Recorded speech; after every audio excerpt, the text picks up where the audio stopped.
forward and open our circle.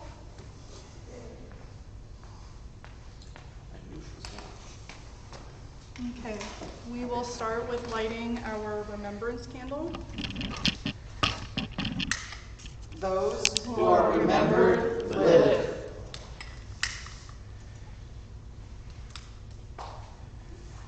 Great, and now we will open the circle with our healing and circle candles.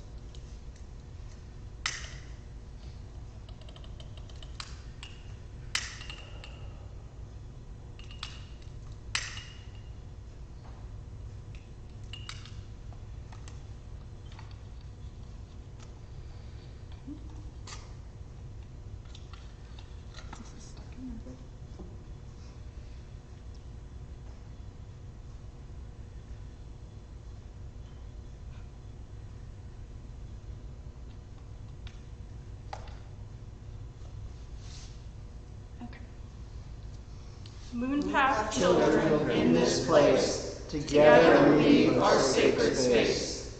Mirth and magic call us here, joined in love we banish fear. Light this candle, burn it bright, push now back the walls of night. The flame inside us set to glow, fan it fast and watch it grow. We meet together once each week, answers questions friends we seek. Life and meaning, frown and grin, what we seek is found within. Blessed be, so mote it be. Card carrying, broom riding, cauldron stirring, wish. And we follow this with our healing circle, which Birch is going to lead us in tonight. So everyone, sit back comfortably in your chairs. Put your feet flat on the floor in front of you.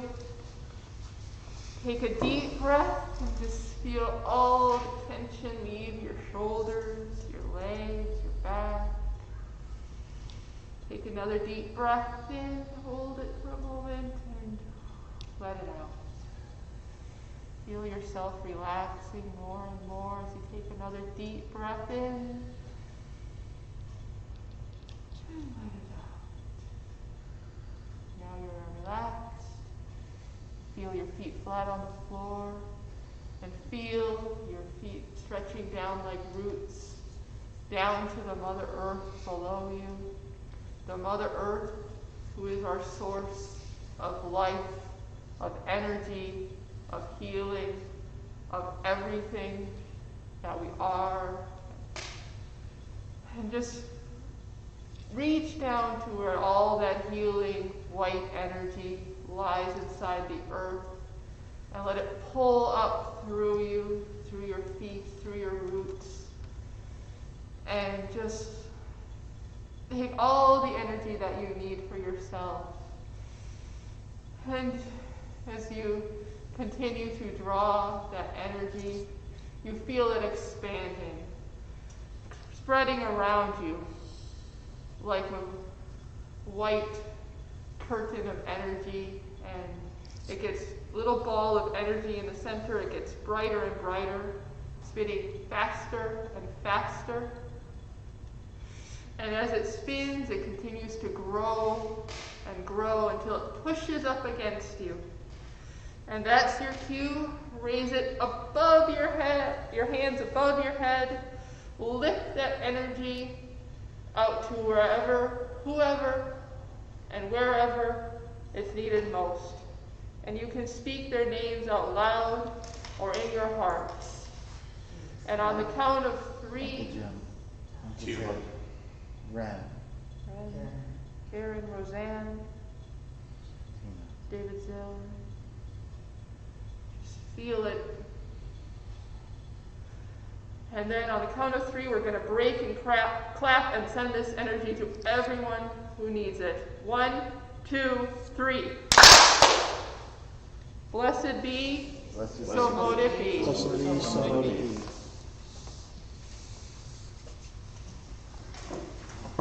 So Jen, I think the floor is all yours. Well, she's on the floor. So Practically. Practically. We're trading floor spaces.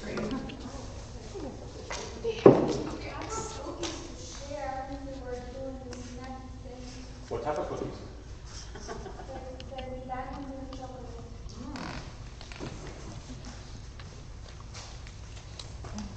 So, Panda's getting cookies.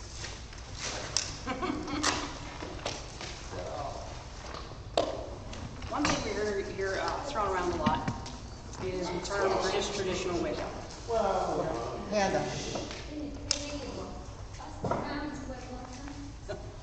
So, Hold on. Sure. I'm sorry. Please don't do that.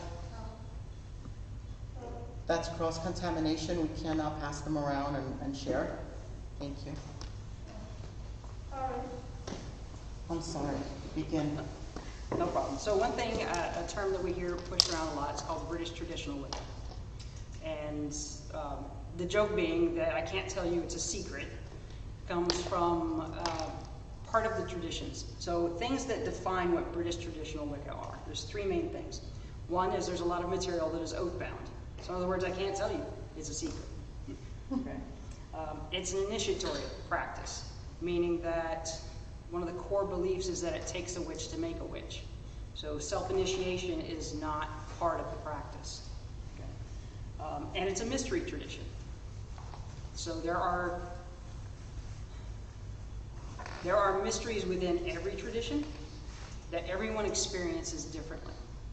And this is where oath-bound material comes into this very heavily. If you think about it in the terms that when you go to see a new movie, right? A new movie comes out and, ooh, I want to go see it. And it's the premiere and everybody wants to go and you go see it. And then everybody starts giving you little spoilers, right? And you're like, oh, it's not going to be as much fun anymore. That's because that movie, up to that point, was a mystery. And you're going to experience it in the moment, in the now, and as part of that mystery. The way it was meant to be by the makers, the way it was meant to be explored. You find other things as you see that movie over and over again. Later on, you're going to see some little detail you didn't notice before, or there's going to be just a different part that has a different meaning for you the more you experience it. But that first time is always special, and that's where the oath-bound part comes in. So I wouldn't want to spoil the mystery that I experienced for the next person by sharing something they're not necessarily ready to hear or learn. Not to say that there's anything different or special or makes it better than. There is no better than. It's simply what works for you. It's very regimented traditions. There's several steps to take. So when they talk about oath-bound material, it's kind of like giving those spoilers. You want the seeker or the student to learn those things and experience their mysteries for themselves. We might perform the exact same rite in the exact same way. That's part of the teaching. But the mystery we experience is different for each and every person. When you met your Lord or your Lady or your guiding spirit, whoever, that was personal. And just because I tell you how it should be, doesn't mean that's the way it's going to be for you. So that, again, is part of the oath bound. So there's nothing that makes it, yeah, it's turned into a joke. It's like, how many does it take to change the light bulb? I can't tell you. Probably like everybody else, 3, because, one to watch, one to tell you what you're doing wrong, and one to actually do it. So, just guessing, because they won't tell me either. Okay? So those are the bases of what British Traditional Wicca is, but where does it actually come from? So every tradition that traces back to literally the New Forest Covenant, and this is in the 1930s, Gerald Gardner. Okay? So everybody hears the name Gerald Gardner. He's listed as the father of modern Wicca. Okay? So Gerald Gardner in the 1930s, he was,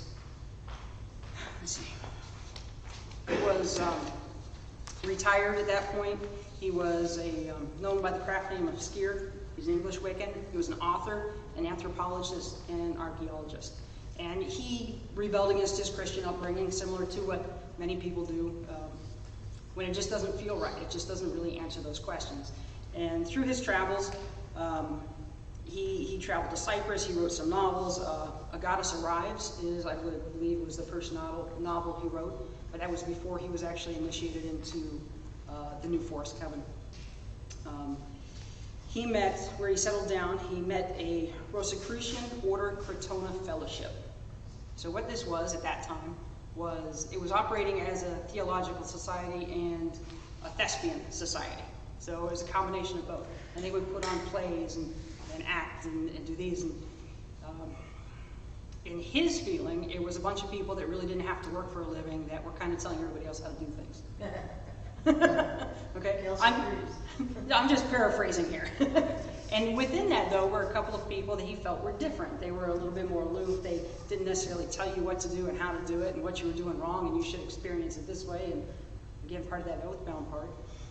And as he worked with them more and more, and he separated himself from the Rosicrucian order, he was invited to a few meetings with the New Forest Coven, and according to him, not realizing what was actually happening, in the middle of his initiation, he discovered that he was being initiated into the New Forest Coven. Okay. The coven itself, he believed that it had been there for centuries and centuries, and it's kind of funny because another joke is, you know, I learned this from my grandmother's as family tradition. Well, the 1,000-year-old tradition doesn't exist. It really doesn't, because these were oral traditions. They're recreations for the most part. Many of us, and I'm sure some of you here, have had those personal interactions with your deity that tell you how they want things done. They tell you what they want you to do. Okay? And that's what they want you to do now. And it may be different from what they did previously, but it's what they want to do now. And so some of these things were based on that. I know that when I speak with my patrons, they want a certain thing a certain way. It's like, not a problem, I'm going to do that for you. But it's not written down anywhere. I can't go back to a book and learn it.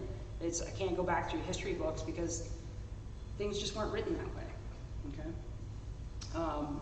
So he believed it was centuries old. Later research into them, he was initiated into that coven about 1939-ish. It had actually only been in operation for maybe about 10 years at that point. So as a cohesive coven. Okay? Not to say that some folks hadn't been practicing something from their own family from whenever they grew up. I mean, there's things that I learned from my mother or my great-grandmother.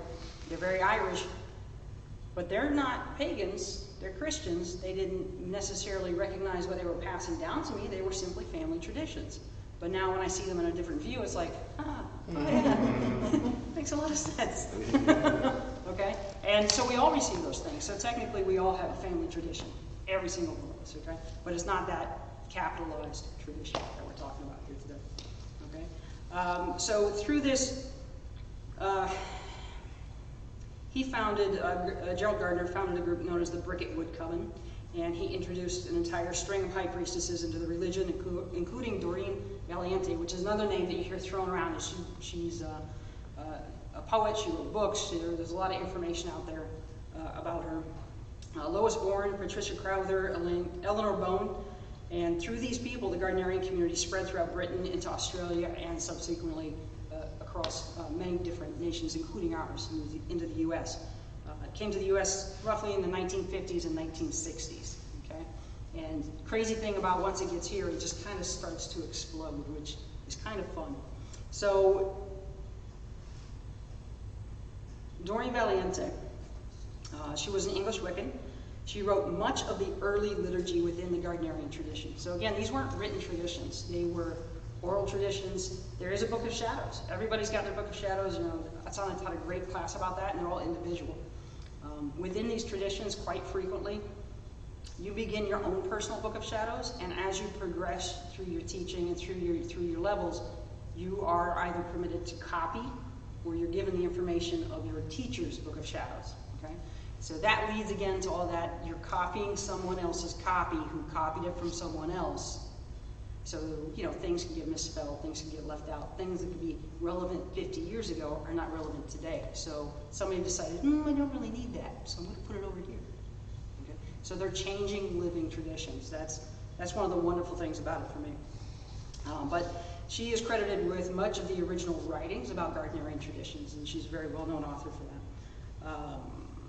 She learned of Wicca in 1953 and was initiated into the Gardnerian tradition by Gerald Gardner, soon becoming his high priestess of the Bricketwood Coven and helping him produce and adapt many important scripts for Wicca, such as the Witch's Rune and the Charge of the Goddess.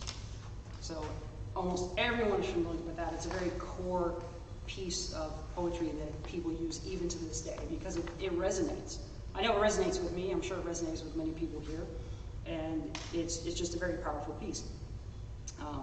She was also part of the first Wiccan read that was published, which we'll talk about in a couple of minutes as well. In 1957-ish, they had some disagreements, and they split up. They split their coven. Doreen went her way, and Gerald went his. Apparently, it's happened a few different times. She was friends with the Farrars. So Stuart and Janet Farrar, again, more names. All these people knew each other, and they're all the basis of many of these traditions we have today. A gentleman by the name of Evan John Jones, and she was an early advocate for the idea that anyone could practice Wicca without requiring initiation. So she was trained into a tradition that says it takes a witch to make a witch, and later became an advocate for you can self-initiate. Okay? That you can practice that without having someone else tell you it's okay to practice that. She is widely revered in the Wiccan community as the mother of modern witchcraft. So the difference, he is the father of modern Wicca. She is the mother of modern witchcraft. Two slightly different things. So at the end of the day, what really is a Gardnerian? So this is the first, what you would call the first British tradition that came about. They have two principal deities, and again, I'm not Gardnerian, so I am giving generals. I'm just telling you what research you can find on the web and out there, and you start reading, and there's a lot of information out there. But two principal deities being the horn god and the mother goddess, for which individual names are used within coven. I know the names I use, you know the names you use. Again, it's individual. It goes back to that oath-bound material because it's a special part of their experience of mystery. Okay? The core ethical guidelines, which they have two, of course, is one being the Wiccan Read, or the Read. Okay? And just in case, here we're going to have a little sidebar. So the Read starts with, "Abide the Wiccan laws we must, in perfect love and perfect trust. Live and let live, fairly take and fairly give. Cast the circle thrice about to keep the evil spirits out. Divine the spell every time, let the spell be spake in rhyme. Soft of eye and light of touch, speak little, listen much. Deosil go by the waxing moon, chanting out the witch's rune. Widdershins go by the waning moon, chanting out the baneful rune. When the lady's moon is new, kiss the hand to her, times two. When the moon rides at her peak, then your heart's desires seek. Heed the north wind's mighty gale, lock the door and drop the sail. When the wind comes from the south, love will kiss thee on the mouth. When the winds blow from the west, departed souls will have no rest. And when the winds blow from the east, expect the new and set the feast. 9 woods in the cauldron go, burn them fast and burn them slow. Elder be, ye ladies' tree, burn it not, or cursed you'll be. When the wheel begins to turn, let the Beltane fires burn. When the wheel has turned to Yule, light the log, and the horned one rules. Heed ye flower, bush, and tree, by the lady, blessed be. Where the rippling waters go, cast a stone, and truth you'll know.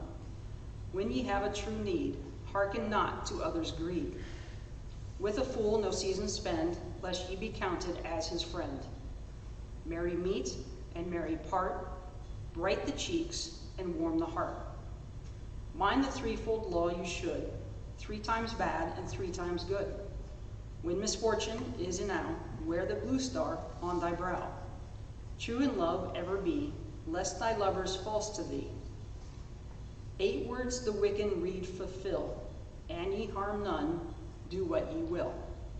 So of course the most famous line being the last line. Everyone's heard of that one. So there is just a ton of controversy over who actually wrote that or who published it. Some folks will say, oh, my grandmother wrote that long before and this was hers. It's a true story, true story.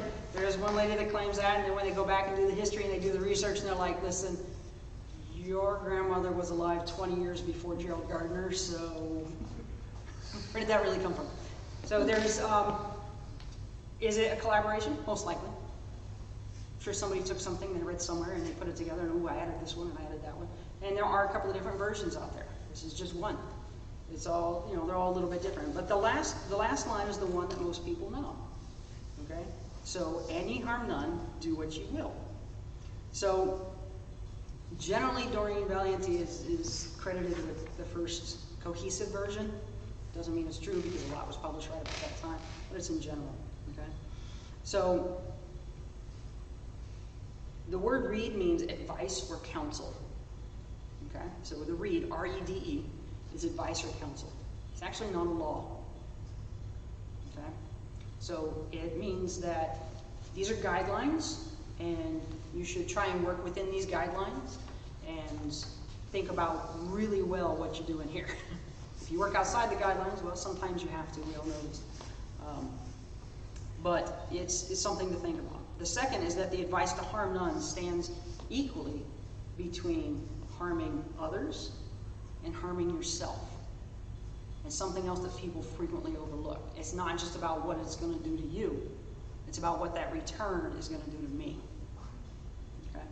So there are times when, for the greater good, maybe we do have to work outside that bound, and we do have to do something that will cause harm and will reflect. And as a close friend of mine said recently, is like, well, that's the time you step up and you do what you know is good for the greater good and take your lumps. Yeah. Just take your lumps. Okay? It happens. Right? But at the end of the day, that was also for the greater good. So I'm going to assume those lumps are going to change a little bit. So that's my thought. Anyway. So some other things that are equally important is that Gardnerian Wiccan teachings stand firm against coercion, okay, and for informed consent. A couple of different things. And nobody is taking their 3-year-old child or their 8-year-old child and baptizing them into a lifelong religion and requiring them to live a certain way. It's about informed consent. Okay? There's no proselytizing. Nobody's going to stand on the street corner and hold up the sign and say, "The hard one wants you now!" Repent! It's not going to happen. Can you imagine? I know, the whole thing that would just cause right there, totally different. But it's not going to happen. There's no proselytizing, okay? You have to seek. You have to seek these people out. You have to look for this. It can be difficult. It can be not easy. Trust me, the groups are there. And you know what? You have to ask them for training. And you have to spend a little bit of time with them. And sometimes even when you do that, that answer is still going to be no. It doesn't mean it's a bad answer. It doesn't mean you're a bad person or that they're a bad coven or a bad teacher. It just means maybe not right now or not in these circumstances. Yeah, the old adage of when the student is ready, the teacher will appear. Correct. So best thing to do is just wait until that happens. It could be in the long run that that just wasn't the group for you, or maybe they just weren't ready for what you needed, or whatever the case may be. Okay? So, let's see. If it harm none, includes not only the other, but the self. So weighing the possible outcomes of an action is part of the thought given before taking an action. Okay? So like tossing a pebble into a pond and observing the ripples that spread in every direction is sometimes used. The declarative statement is do as though wilt expresses a clear statement of what is philosophically known as free will. Okay? So Gardnerian's teaching discipline and free will. Informed consent. So the law of return. The law of return is a great one, and we used it just a few minutes ago here, right? The threefold law. Another one very controversial. It means something different to everyone else. So the threefold law, meaning basically that whatever you put out, good or bad, comes back to you 3 times over. Okay? There's very similar, you know, you reap what you sow. Just about every organized group has something very, very similar. And it has, you know, it's there to help you consider what your actions will do and how it will affect others, those ripples. Okay? Those ripples that we look for. Okay? So again, controversial for some, for others not so much, but it is something to really think about. Okay? So that leads us to, does that mean Gardnerians are the only British traditional Wicca people? Nope. Okay. But British Traditional Wicca is traced through lineage. Okay, so all lineage is traced back to that original coven founded by Gerald Gardner. Right. So the next step kind of down that line would be Alexandrians. So Alex Sanders and Maxine Sanders in the 1960s. This is after Gerald brought his brand over here to the U.S. Okay, it's based very much so on Gardnerian Wicca because guess what? They were initiated into Gardnerian Wicca. Now, Gardnerian Wicca uses a cross-gender initiation process, meaning that a priest makes a priestess, the priestess makes a priest. Okay, it's very gender-delineated roles. Women have a particular role, men have a particular role. This is not women stay in the kitchen, men stay in the garage. That's not what that means, but it is to reflect the duality of Lord and Lady, God and Goddess, male and female. Modern teachings vary a whole lot on this, and I'll get into it shortly, but that is a component of British Traditional Wicca that's there. So Alexandrians also use the same cross-gendered initiation. Again, I can't speak for any of them in their current practices now because I do not belong to those practices. Okay? I'm just giving you basic generalized information. All right? But the Alexandrian also includes parts of elemental magic, ceremonial magic and Kabbalah, which Gardnerians don't use. Gardnerians are focused very much on supporting community, about what happens around them, about how their actions affect others. Many people, especially in the early stages of Gardnerianism, were civic leaders or people prominent in their social groups, completing good works and such as that. Okay? So the Alexandrians brought in some more ceremonial magic. Okay? So it's a little bit different. The distinctions between the two over time have, of course, blurred because, again, people share, people change. They might add something, might take something away. Vivian Crowley was trained in both, okay? And she will often train her students in both traditions at the same time. That's what she would do. So they would have the same background, so how could those lines not blur? All right? This created actually another tradition called the Algar tradition, which that's what it's known for. It combines both the Alexandrian and the Gardnerian. But again, still British traditional because it traces directly back through to Gerald Gardner. Okay? Let's see. Janet and Stuart Farrar both were initiated into the Alexandrian tradition by the Sanders. They described themselves as having left the tradition after the release of their book, 8 Sabbaths for Witches, and they were later referred to as Reformed Alexandrians. They did not call themselves that, that's what they're referred to. And I'm going to butcher this word because it's got a whole bunch of, just not a lot of vowels in it. So, Chthonii, I can't even say it. I'm going to spell it. Chthonioi, Alexandrianism. Okay? It was a major influence of additional, did I hear you say it? Chthonian? Thank you. I think you're right. Something like that. Okay. So, and they were a major influence on others, mostly actually Blue Star and Odyssean Wicca. Okay. So again, this is all just kind of cascading. All these people, they start with Gardnerian and through to Alexandrian to Chthonian and to others as they come down. But at the end of the day, they each hold on to some core beliefs in that it is initiation, mystery tradition with oath-bound material, but it all traces back still to Gerald Gardner in the New Force Covenant. Okay? So the Chthonii, Alexandrian Wicca, grew out of the Alexandrian practices of its founders in the 1970s, and has, again, unbroken lineage back to Alex and Maxine Sanders, who from there go back even further. Okay? So the differences between Alexandrian and Chthonian include the worship of the gods and goddesses of Greece, so a Greco-Roman pantheon, versus the traditional gods and goddesses of Britain. Okay? So a little bit different pantheon. Okay? The standard initiation practice is a cross-sex initiation, female to male to female, but Chthonii also accepts valid same-sex initiations and is quoted from their statement of identity. Some branches of the Chthonii Alexandrian have incorporated same-sex initiations as a way of acknowledging the importance and validity of inner contacts and true connection to the divine regardless of physical sex. Although not universally practiced, we nonetheless acknowledge SSIs are equally valid in lineage. So now you have the first British Traditional Wicca saying, hey, no, we think this is actually, it's okay, same gender initiations. Okay? But because of this, many of senior Alexandrians say, nope, you're not Alexandrian. You can't do that. That's bad. Okay. But again, times change, people change. We add things, we take things away. Perceptions change. So Algarve Wicca, that we talked about briefly before, was founded in 72, and I believe that was somewhere in the Boston area, okay, by Mary Nesnick, who was an initiate of both Gardnerian and Alexandrian Wicca, okay?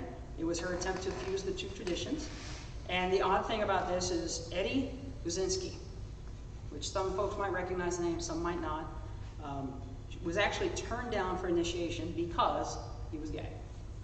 She said, nope, you can't practice this. Okay, so he went on to found, again, another side note, he was a Wiccan and an archaeologist. He formed two separate traditions. He was a Welsh traditionalist and also the Minoan Brotherhood. Some folks are more familiar with the Minoan Brotherhood. Okay, so now, and from that later also developed the Radical Fairy movement and several others. He moved his Minoan tradition into the back room of a place called the Magical Child in New York with Herman Slater. And from this, a whole bunch of crazy things just started happening after that, okay? Some of the others that were mentioned, so Mohicans. So again, this is a couple of people that, you know, in the 1960s, they started, it was Bill and Ellen Mose. They started experimenting a little bit with a Ouija board, and they got some messages, and they're like, well, where do these messages come from? So they asked, who are you? Well, I'm Pan, and this is what I want you to do. Oh, okay. So they started doing their research, and guess what they discovered? Pan was an old god. So that is how they came into the craft. Okay? They had been completely ignorant, according to them, up until that point. And they began searching for people through the Midwest and eventually went to California, a place where a whole bunch of those Gardnerians and Alexandrians were at. Okay? And they ended up hanging out with some of those folks and were initiated into those traditions. Again, a little bit of a schism on how things should be done, or we think it should be a little bit different, and they split off and they developed their own tradition. And this is back in a time where people and they lived in the Midwest for a good minute, and this is back in a time when people in the post office would decide whether or not you actually got your mail, because, you know, if it came from the pagan way, oh, no, you can't, that's bad. We're just going to hide that, and it's not going to go to your mailbox. Okay? So these things actually happen. These things truly did happen. Not so much so today, because they really don't have time to read where the mail's coming from, because they're too busy and it's a machine that sorts it in. But these things do still happen. We experience them all the time. Okay? So again, they trace that lineage back through their training, back to those same Alexandrian, back to Gardnerians. So again, all related, and they follow some of the same traditions. And that's going to lead us to my particular flavor of British Traditional Wicca, which is Blue Star. And this one I can talk about a little bit more freely because I experience it and I know it. So it was developed by Frank Dufner and Zipporah Katz. Okay? So Frank began his interest, guess what, in California, in about 1969. Okay? After reading an article about witchcraft, which eventually led him to places like New York and Pennsylvania. And he started his formal training in the American Welsh tradition. And guess what? Up there in New York, he met Eddie Buzinski, Herman Slater, Margot Adler, and advanced his training through both Alexandrian and Gardnerian lines. Okay? I can trace my lineage back, my initiator to his initiator. Again, still using cross-gendered initiations. And when I first joined Blue Star, I was asking some questions. Well, what do you mean? I can't. So there's within an operating circle, we have a high priest and a high priestess, or priest and priestess, and you have a handmaiden and a summoner. Okay, handmaiden assisting the priestess, summoner assisting the priest. Okay, in various things, various duties. And I asked the question, well, why wouldn't I be trained? Why am I only trained for handmaiden? Why am I not trained?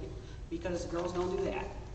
Okay? And it was pretty adamant. And I'm like, okay, I have to really go back and think about that and decide whether that's going to be really something for me or not. And And I worked with it, and I'm like, okay, well, I'm going to stay for a little while. This is before I had taken the first step in the learning process, which is called dedication. So as a seeker, you go out and you look around and you find a grove or a learning group, which is what I did. And the best way to do it back in that day was the bookstore. You went to the bookstore. How many people started in a bookstore, man? Yeah, all us. Sorry, ladies, old farts. We started in the bookstores. And maybe one of the young ones or two. Because that was the best place to go. And usually there's like some little card in the window or a little card like on the corner of the counter or something. So for information about, please call this number. Or it had a little mailbox, and it was always a P.O. box. Oh, yeah. It's always a P.O. box. So you respond to it, and you might get something back, you might not, and you start to meet people, and they might not be a good fit for you, but they might introduce you to someone else. Okay. So back then, at this point, I had known about myself not being a Christian, being on a pagan path since in high school. So it's been a few years already, and I answered one of those little cards in the corner of the bookstore, and I met a couple of folks, and it turns out that they were a Blue Star teaching Grove. They weren't coming at the time, they were a Grove. It was a bunch of like-minded people. Some were dedicants or neophyte, which is the next step above that, and they would meet together every couple of weeks, doing similar things to what we're doing here. Okay? So I was at that stage. It was before I had asked for dedication to this particular tradition. I'm like, you know what? I'm going to work with it for a little while because these are the people I know. And, we were a little bit backwoodsy there. I was in Naples, Florida, of all places. So I know, right? So it was a little backwoodsy, so you didn't get to meet a bunch of folks. So you talk to the folks you know. I'm like, okay, well, we'll just see what happens. So I kept going. And the further I got in, I'm like, well, this style of worship worked for me. I didn't agree with some parts of it, but sometimes those things happen in our life. Didn't agree with some parts, but the style worked for me. And luckily enough, I had a teacher that was flexible enough that he's like, listen, okay, I know you're not supposed to perform that role, but there's only 3 of us and 2 of you are girls, so somebody has to perform that role, so I'm gonna let you do it. So, you start to learn a little bit here, and the great thing is being living traditions that change as time goes. I know, so the Alexandrians had already accepted it. Blue Star over the years has changed. It wasn't easy. There's a lot of controversy sometimes. I'm leaving, I'm out. Or you're just wrong. So a lot of fighting back and forth. So you've seen those kinds of things happen. But at the end of the day, it is now much more widely accepted. Same-sex initiations. Physical gender is not so much what is looked for to fulfill a role. It's about your own personal polarities and what you can bring to the table. So it has grown. So at the end of the day, I was really happy I kind of stuck with that because I was able to be there for that and see those things happen and watch them change. So that has been magical from the start. But a little bit more, so after you learn for a little while and you're attending these open meetings, and that was one thing that initially Blue Star was condemned for by a lot of hardcore people, is because they would say, oh, we're doing an open Sabbath, or we're doing an open new moon circle. Anybody's invited. That was unheard of. Yeah. It was unheard of. You didn't invite anybody because who knows who they were, and it could be somebody crazy, and you could get all the nut jobs, and some people got nut jobs. But hey, we're all still here, right? It's all good. Nobody shot down the churches. However, it was just a bad thing. So it was ostracized a lot. But we've always maintained that same traditional open. There's a lot of things we do that are just open because you're a seeker. You're going to come, you're going to look. If you can help you to the next level or to the next state, that's just something we do. Something that we also do a little bit differently is we use a lot of music within our liturgy. There's a lot of songs involved in casting a circle, in calling the quarters, songs involved for particular deities. And to me, it's we play Home Again, which I'm sure some folks have heard. So Home Again is always a beginning. It's like a call to worship kind of deal. Because again, we're coming home.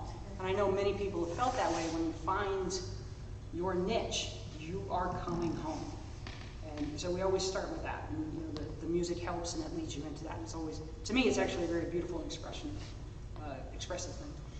So you can ask to be dedicated to your path. So dedicated is an outer court situation. Outer court meaning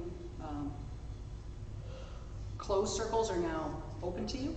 So if before they met once only on the Sabbaths was an open circle where anybody could attend.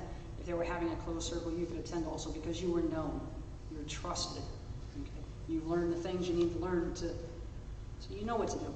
From there, the next step, you could stay there for the rest of your life if that's what you want to do. If you just want to attend church, so to speak, and sit in the pews, you can stay there. It's a stopping point. It's an introduction and a stopping point. The next step along the line would be as a neophyte. And a neophyte says, I want to learn more. Okay, so it's a learning phase. After that is something you become initiated. So you step into the clergy. So there's first, second, and third degree. And these are very common. Again, this is stuff you can look up online. There's nothing oath-bound about this material. Okay? You can step into that first degree, and first degree is a stopping point. You can sit there for the rest of your life if you want. Okay? Second degree is another learning phase. Third degree is often referred to as a high priest or high priestess. It's totally independent and autonomous, and you can split off and form your own coven, and you have complete say over your coven. So we have no central, another great part about Wicca is there's no central governing board. If I'm a third degree, I don't have to go ask permission of somebody to teach something in my particular coven. I can change that as I need to. So hence, same-sex initiation, allowing cross-gendered roles. Okay, those things can all happen. Does it cause problems? Yeah, because everybody's got their opinion, and like other body parts, everybody's got one. Everybody's got a nose, everybody's got an opinion. It's just there. It is what it is. Okay? So they're all changed, they're all different. But at the end of the day, it's about learning to work together as a family and move forward and enhance your tradition. It does create offshoots, it does. How else did we go from Gardnerian to Alexandrian to Odyssean or Mohesian or Blue Star or any of the others? It's all slightly different, but at the end of the day, there's the same core. We have the reed that we follow. We have the threefold law that we follow. It's oath-bound material, mystery traditions, and yeah, initiatory practice. There we go. Couldn't remember the word for a second. So it takes one to make one. Not saying that anything else is wrong. I'm not. It's if you're self-initiated and you are happy with that, you know what? I'm very happy for you. And I find that just as valid as anything else. This is simply what worked for me. Okay. So at this point, I'm going to open up to any questions. Yes, sir? Two of them, okay. What are your thoughts about Raymond Buckland and his contributing to the craft, as well as the what you could tell us as far as British traditionalists that you can allow to tell us about inclusion possibly of the trans community as well, the LGBT, they have sort of gotten their first step into inclusion almost, not recently, but so far, but what can you tell us about the inclusion of the trans community in that particular vein? That they face the exact same challenges that I faced as a lesbian. Okay? Unfortunately, just due to people's perceptions, I feel they get an even crappier end of the stick. Yeah. Personal opinion. I know several. I know some within my tradition. I know some within others. They have fought very hard for where, in their personal lives to be their own true self, and they have found their home. Me personally, and again, there's nothing about that is oath-bound, nothing. So me personally, I'd welcome anybody. Yeah. It's got nothing to do with the bits you were born with, as some folks like to say. It's got nothing to do with the bits you were born with. It has to do with you. Exactly, it has to do with everything that's in there. Yeah. Okay, it's how you present yourself as a person. Are you a true and honorable person? There's nothing in there that says you have to be one or the other. There was And then as far as Raymond Buckland, man, he's some of the first books I looked at were actually Raymond Buckland. He's got some great stuff that he has put out there. I do know he has some roots within British Traditional Wicca. He is not currently considered British Traditional Wicca.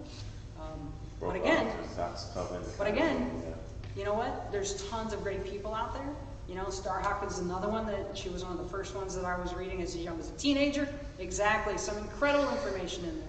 Yes. I got a question from YouTube from Kimberly Warren. How do you become a third degree? Depends on the tradition. You study and be part of your tradition. Okay. It's individual study. Your teacher makes those decisions, you and your teacher together make those Okay. decisions. Yes, sir.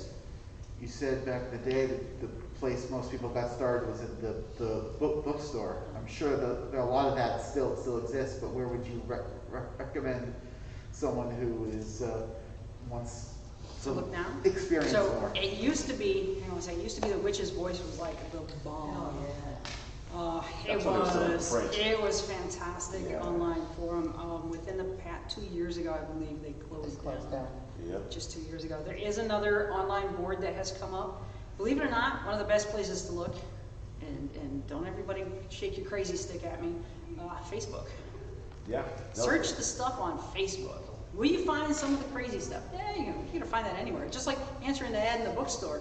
I mean, trust me, back then we didn't know who we were gonna meet. You met in a public place. You met, you didn't sit on the inside of the booth. You sat on the edge of the booth just in case you had to get run. I mean, these are all kinds of stuff. I mean, the perfect example is I met Omar through a different chat group, and the first place that we met was, thankfully, it was in February, so we met at the FLARP. There you go.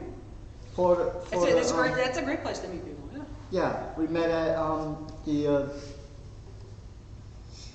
Florida Renaissance Fair, It's a great place. You'll find a ton of people there. Some of them even advertise are going to be there. and that's how I found my first book. Yes. I would Yes. also suggest TikTok, believe it or not. Okay, TikTok. I mean, I don't use it, so, but thank you. Mita? I'm helpless with that, with TikTok and stuff like that. Yes, sir? I was going to say also on like YouTube and such too. You know, and then that's actually how I contacted Matthew. I saw a video on YouTube, went to the chat, and we started talking, and he's like, "I'm going to Renaissance Fair," and I'm like, "Oh really?" He's like, "Which one?" And then I was like, "The one in Deerfield," and he's like, "I'm going to one in Deerfield." And again, he's right. That's how we met. And that's how you learn, yeah. Exactly. So that's some of the best ways. I mean, there's a ton of Facebook groups out there. If you're interested in the Celtic line, there's one, the Celtic Polytheists is a group on there. There's tons of information that goes through there. It's fantastic stuff. There are some that are closed. I'm sorry? All pagans, Norse, and heathens. Okay, there's one. That's a good one. If you're into the Norse, there's a pagans and witches one, and I'm in a Hellenic pagan one. Yes. Do you have a suggestion or anybody have any tips or advices for people out there who might believe everything that they read? Because I know on my journey, my path, which has been a very rugged one, I was filled with a lot of misinformation. Yes. And sometimes it's not always easy to discern between fact and fiction when it comes to a mythical practice that is filled with so much mystery. You really kind of like, is there any advice that anybody has to be able to lead through the trenches of that? Well, I think that with a lot of people, this is like, You have to speak this way for the camera. oh, that's what counted. Well, tell you what. So basically, I mean, similar to what he was going to say, similar to what he was going to say, I'm sure, is if it feels funky, it's probably funky. That's number one.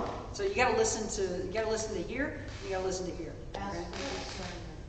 Yes, as for discernment. Something else that is another big deal is if somebody says, "Send me PayPal for $30 and I'll send you my book of shadows." Guess what? No. Run the other way. Run hard. Okay? Send it to the African prince on the email. Yes, yeah, probably signed African Prince on the email, but yes. I wanted to elaborate on that. I read a lot. I'm a book hoarder. And I don't think it's misinformation. It's just like I said, people that they write something because that's what they believe. Right. Not necessarily it's what you want. So it's whatever sticks to you, and if you feel comfortable doing that or not. You take it. Yeah, you don't have to take the whole book. You Right. take pieces and pieces, and then you make your own book with it. Take what you need. And look at the sources. Yeah. If they're citing a blog, that's citing another blog, that's citing another blog. Yeah. Yes. Yeah. And you can't get down to a primary, or even secondary source, then that You lost me that when is you suspect. directly somewhere else. Like, Yeah. no. Yeah. You know, once you Dude, get paid, go ahead, David. well,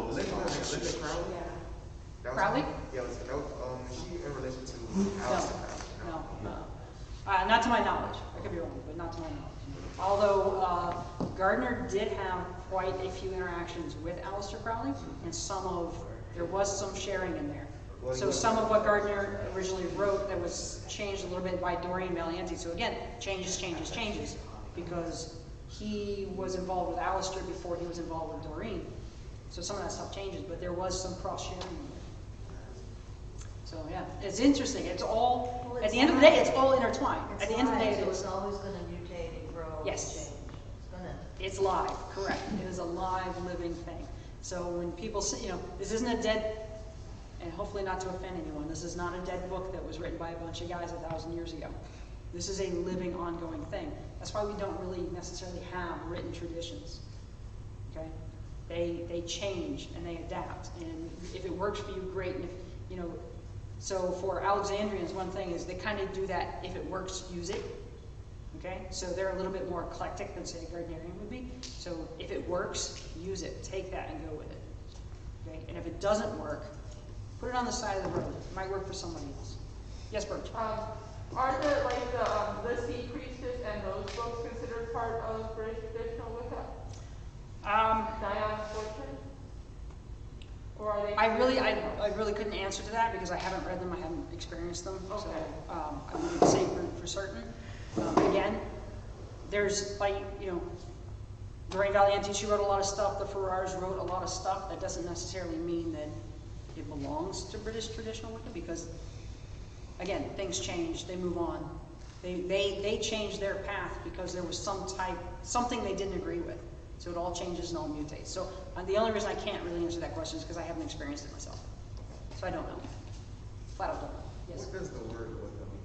Like that? So Wicca. So there's a little bit of debate. So the oldest meaning, Wicca, was a male witch, basically.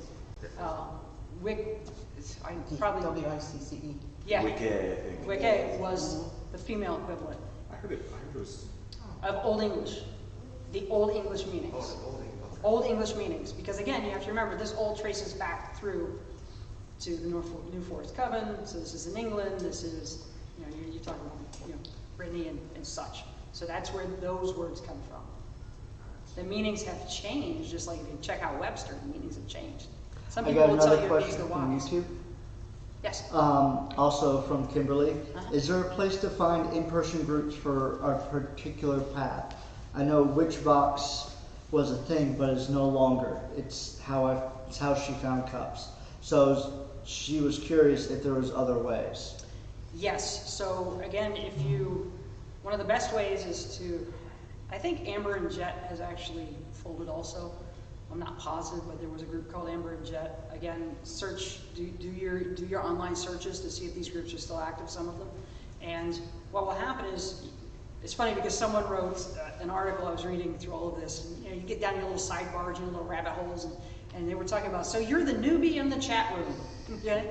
Number one, don't post a bunch of crazy stuff. Don't post anything at all. Lurk around for 2 to 3, 4 weeks. And see all the other crazy newbies post stuff and get shot down. Okay? Because when that happens, when you start posting this crazy stuff, well, my grandmother's grandmother, her knee taught me, they're all going to say, okay, whatever, and nobody's going to talk to you anymore. Okay? So you kind of learn. You need to approach it with humility, respect, and be open to learning. And be open to hearing the word no, because it's going to happen. Just, again, not that it's wrong, it's just not right then. That's usually what it means. If you're looking around, then it's going to, most of your questions probably will be answered. Some of those questions will be, but the lurking is a chance so that you get to, read other people's posts, people that post regularly, learn things, check the logs, check and see what kind of files they've uploaded, and you will find some just amazing things in there. Jessica thinks Amber and Jet is no longer. I think so. I'm not positive, but I know that there are offshoots of those, so if you start searching, you'll find one. The honest truth is, it's been a long time since I've had to search to find one because I'm in several already, but I know some of them are closed groups, so I would hesitate to mention them just because they're private groups. But like I said, Celtic Polytheists is an open group. You can find it, that one you can find on Facebook and start asking questions in there. But it gives you the chance to read, and they post some great information. And then introduce yourself. Say, hey, I'm in this area. this is where I am looking to go. And is there anyone out there that can help me or point me in the right direction? I can tell you now that within Blue Star, we have several active groups that have their own, if you search it, you'll find they've got their own web pages and such, some of the covens. And if you send them a note and say, hey, I'm in this area, is there anyone around here that could talk to me? There is almost instantaneously like 4 emails that go out, and they're like, hey, who's in this area and would you be willing to talk to?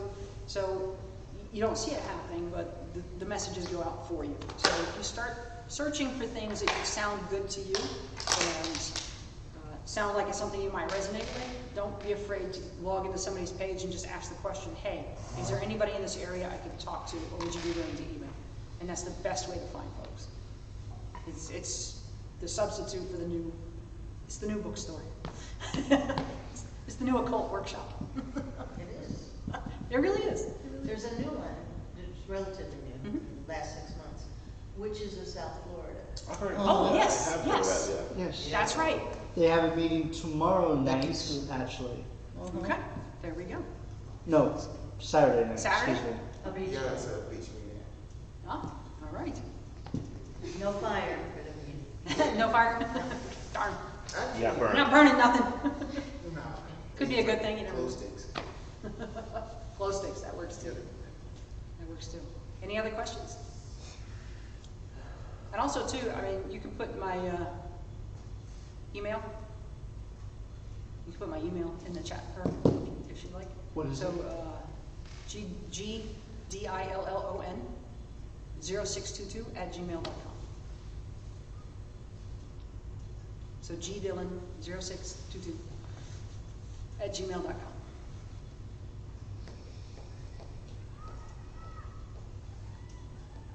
And if she wants some more specifics, I'll be happy to email her.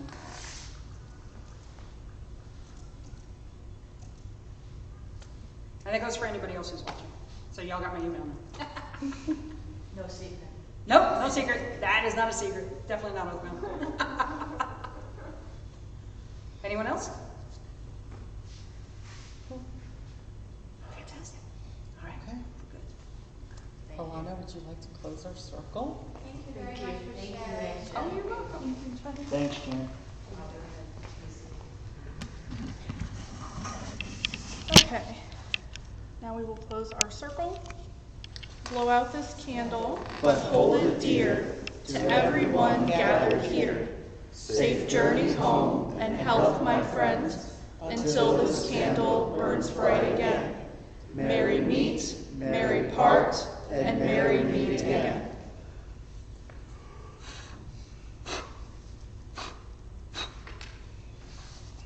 Thank you, Jen. I got one thing I forgot to read. Sure. Anybody mind Don't stop it. if I read this? Yes. So this was, this is Doreen Valiente. I meant to include this and I apologize. This is her famous charge of the goddess, for anyone that hasn't heard it yet. I find it it resonates with me personally, okay?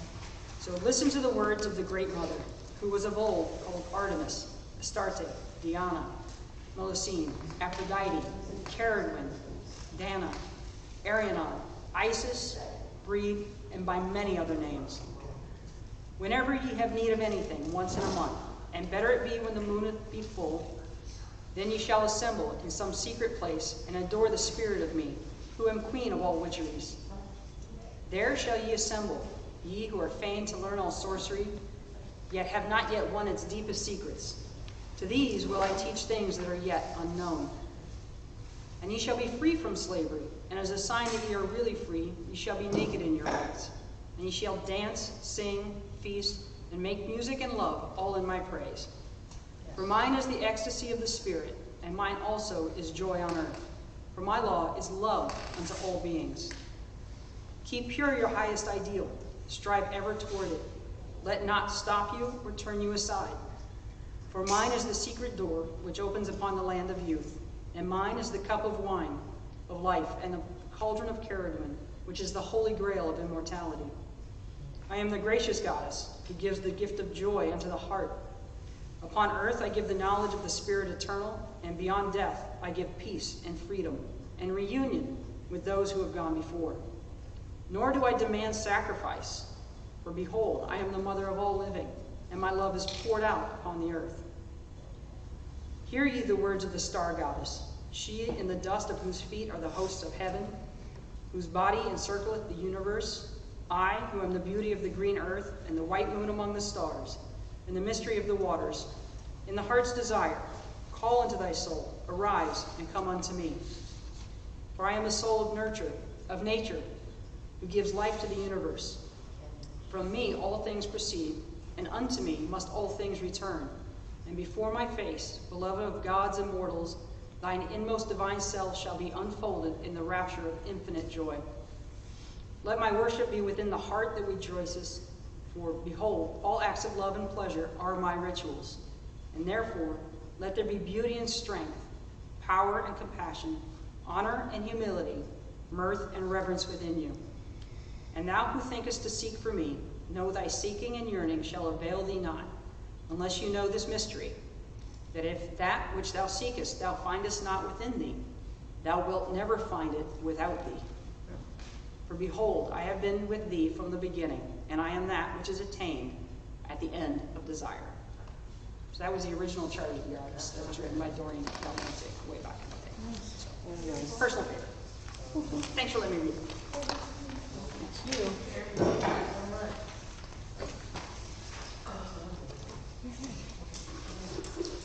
He probably keep like measuring tape